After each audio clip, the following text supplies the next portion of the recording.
La radio Ndenga News a organisé ce samedi 27 juin 2026 à Kalemi la cérémonie de clôture du projet Pamoja, programme associé de mobilisation pour des organisations locales et une jeunesse active en RDC, sous le thème « Comment réduire l'insalubrité dans les communes de la ville de Kalemi ». Cette rencontre, destinée à favoriser le dialogue entre les autorités locales et la population, a été marquée par l'absence des bourgmestres des trois communes ainsi que du maire de la ville de Kalemi, pourtant invité d'honneur. Dans son allocution, le directeur de la radio Ndenga News, Jacques Fouraïcha Makangila Zabuloni, a présenté les réalisations du projet Pamoja soutenu par RFI Planète Radio.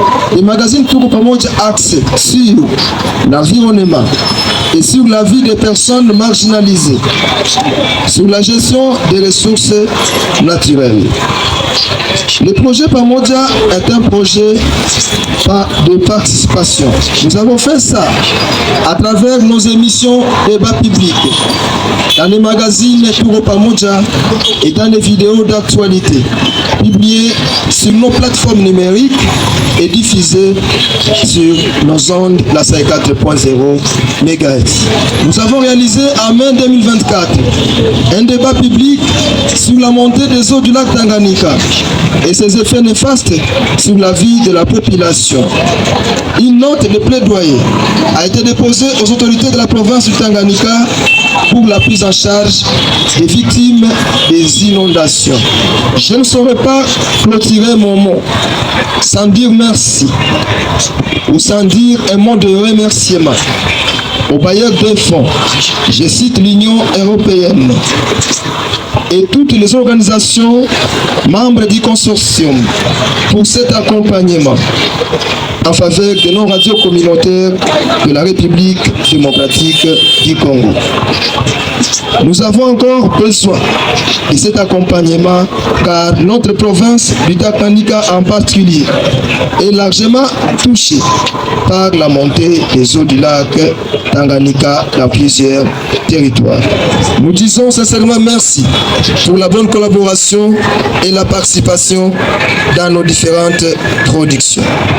Aux autorités de la province du Tanganyika et aux experts, nous disons sincèrement merci pour votre disponibilité dans toutes nos émissions publiques et dans le magazine Tour Pamoja. Merci à la mairie de Kalemi. Merci à tous les bourgmestres. Merci à tous les présidents des conseils communaux pour leur disponibilité à tout moment quand on les appelle. Nous disons sincèrement merci aux partenaires La Source, Africell et la fondation Mama Tiza Lumona pour le soutien à la réalisation de cet événement. Que vive la RDC, que vive la province du Tanganyika, que vive la radio Ndenga News, que vive le projet Pamoja. Je vous remercie. Le débat public animé par Jérôme Batangé a ensuite réuni Wilki Wilonja Elocho, président du bureau du conseil communal, et Chirac Issa, vice-président de la société civile NDC Chuvia Congo, autour des pistes et des solutions pour améliorer l'assainissement de la ville. Tulienda kulukuga, tukaongea nao, tukaenda kupremidis, tukaongea nao, tulijaribu kuongea nao kuhusu namna gani tunaweza kufanya nguvu kwa pamoja juu ya kujere uchafu ambao unatokana na machupa ya plastiki.